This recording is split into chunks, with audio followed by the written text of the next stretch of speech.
Kottayam medical കോളേജിൽ പഴയ കെട്ടിടം തകർന്ന് മരിച്ച തലയോലപ്പറമ്പ് സ്വദേശി ബിന്ദുവിന്റെ സംസ്കാരം നടന്നു. ഉമാംകുന്നിലെ വീട്ടിലെത്തിച്ച മൃതദേഹത്തിൽ നിരവധി ആളുകൾ അന്തിമോപചാരം അർപ്പിച്ചു. ബിന്ദുവിന്റെ പ്രാഥമിക പോസ്റ്റ്മോർട്ടം റിപ്പോർട്ടും പുറത്തുവന്നു. വിശദാംശങ്ങൾ നൽകാൻ സനോജ സുരേന്ദ്രനുണ്ട്. സനോജ, പോസ്റ്റ്മോർട്ടത്തിലെ വിശദാംശങ്ങൾ. മെഡിക്കൽ കോളേജ് അപകടത്തിൽ മരണമടഞ്ഞ ബിന്ദുവിൻ്റെ കുടുംബത്തെ ചേർത്തുപിടിക്കുന്ന സമീപനമാണ് സംസ്ഥാന സർക്കാർ സ്വീകരിച്ചിട്ടുള്ളത്. ഇതുമായി ബന്ധപ്പെട്ടുകൊണ്ട് മുഖ്യമന്ത്രിയുടെ പ്രസ്താവനയും ഇന്ന് പുറത്തുവന്നു. അവിടെ നടന്നത് ഏറെ ദൗർഭാഗ്യകരമായ സംഭവമാണ് എന്നും ആ കുടുംബത്തിൻ്റെ ദുഃഖത്തിൽ പങ്കുചേരുന്നതായും സർക്കാർ ആ കുടുംബത്തിനൊപ്പം ഉണ്ടാകുമെന്നുമാണ് മുഖ്യമന്ത്രി വ്യക്തമാക്കിയത്. ഇതിന് പിന്നാലെ മന്ത്രി VN വാസവൻ മരണമടഞ്ഞ ബിന്ദുവിൻ്റെ വീട്ടിൽ നേരിട്ടെത്തി കുടുംബാംഗങ്ങളെ ആശ്വസിപ്പിച്ചു. സർക്കാർ എല്ലാവിധ സഹായ സഹകരണവുമായി കുടുംബത്തിനൊപ്പം ഉണ്ടാകുമെന്ന് മന്ത്രി കുടുംബാംഗങ്ങൾക്ക് ഉറപ്പു നൽകി. മകൾ നവമിയുടെ ചികിത്സയുമായി ബന്ധപ്പെട്ടുകൊണ്ടുള്ള തുടർ ചികിത്സയ്ക്ക് വേണ്ട എല്ലാ സൗകര്യങ്ങളും കോട്ടയം മെഡിക്കൽ കോളേജിൽ ഉറപ്പാക്കുമെന്നും മകന് താൽക്കാലിക ജോലി ആദ്യഘട്ടത്തിൽ നൽകുമെന്നും പിന്നീട് ഉചിതമായ തീരുമാനം സർക്കാരിൻ്റെ ഭാഗത്തു നിന്നും ഉണ്ടാകുമെന്നും അതോടൊപ്പം തന്നെ അടുത്ത മന്ത്രിസഭാ യോഗത്തിൽ ഈ കുടുംബത്തിന് വേണ്ട അർഹമായ നഷ്ടപരിഹാരം പ്രഖ്യാപിക്കുമെന്നും മന്ത്രി മാധ്യമങ്ങളോട് വ്യക്തമാക്കി. ആ രൂപത്തിൽ ആ അസുഖം ഭേദാക്കി കൊടുക്കാനുള്ള എല്ലാ ചുമതലയും ഗവൺമെൻറ്റും ഈ ഹോസ്പിറ്റലും ചേർന്ന് ഏറ്റെടുക്കുകയാണ്.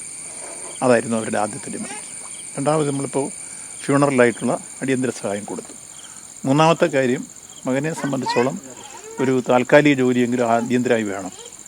മെഡിക്കൽ കോളേജിൻ്റെ HDSൽ ഇപ്പോൾ താൽക്കാലികമായ അത്തരം ചില കാര്യങ്ങൾ ചെയ്യാൻ കളക്ടർ ചെയർമാനായും സൂപ്രണ്ട് സെക്രട്ടറിയായും ഞങ്ങളൊക്കെ മെമ്പർമാരായിട്ടുള്ള കമ്മിറ്റിയുണ്ട്. അതാലോചിച്ച് ആ കാര്യം പരിഗണിക്കാമെന്ന് പറഞ്ഞു. പിന്നീട് സ്ഥിരമായിട്ടുള്ള കാര്യത്തെക്കുറിച്ച് ആലോചിക്കും. മറ്റൊരു കാര്യം ധനസഹായമാണ്. അത് ക്യാബിനറ്റ് ചേർന്ന് കൃത്യമായി പ്രഖ്യാപിക്കും. ആരോഗ്യമന്ത്രി വീണ ജോർജും കുടുംബാംഗങ്ങളെ ഫോണിൽ വിളിച്ച് ആശ്വസിപ്പിച്ചു. ബിന്ദുവിൻ്റെ ഭർത്താവിനെയാണ് വീണ ജോർജ് ഫോണിൽ ബന്ധപ്പെട്ടത്. നാളെ മന്ത്രി വീണ ജോർജ് കുടുംബത്തെ നേരിട്ടെത്തുമെന്നും അറിയിച്ചിട്ടുണ്ട്.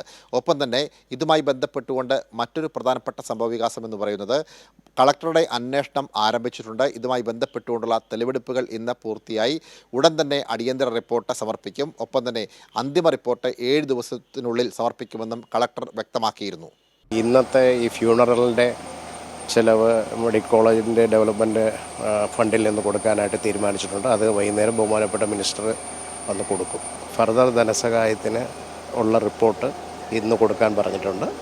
അത് കൊടുക്കുന്ന മുറയ്ക്ക് ക്യാബിനറ്റ് വെച്ച് അത് ചർച്ച ചെയ്ത് പാസ്സാക്കുമെന്നാണ് ബഹുമാനപ്പെട്ട മുഖ്യമന്ത്രി അറിയിച്ചിട്ടുള്ളത്. അതേസമയം ബിന്ദുവിൻ്റെ മരണകാരണം ആന്തരിക അവയവങ്ങൾക്ക് ഏറ്റ ക്ഷതമാണ് എന്നാണ് പോസ്റ്റ്മോർട്ടം റിപ്പോർട്ടിലൂടെ പുറത്തു വരുന്നത്. അതായത് തലക്കേറ്റ ഗുരുതരമായ പരിക്ക് മരണത്തിന് ഇടയാക്കി എന്നുള്ളതാണ്.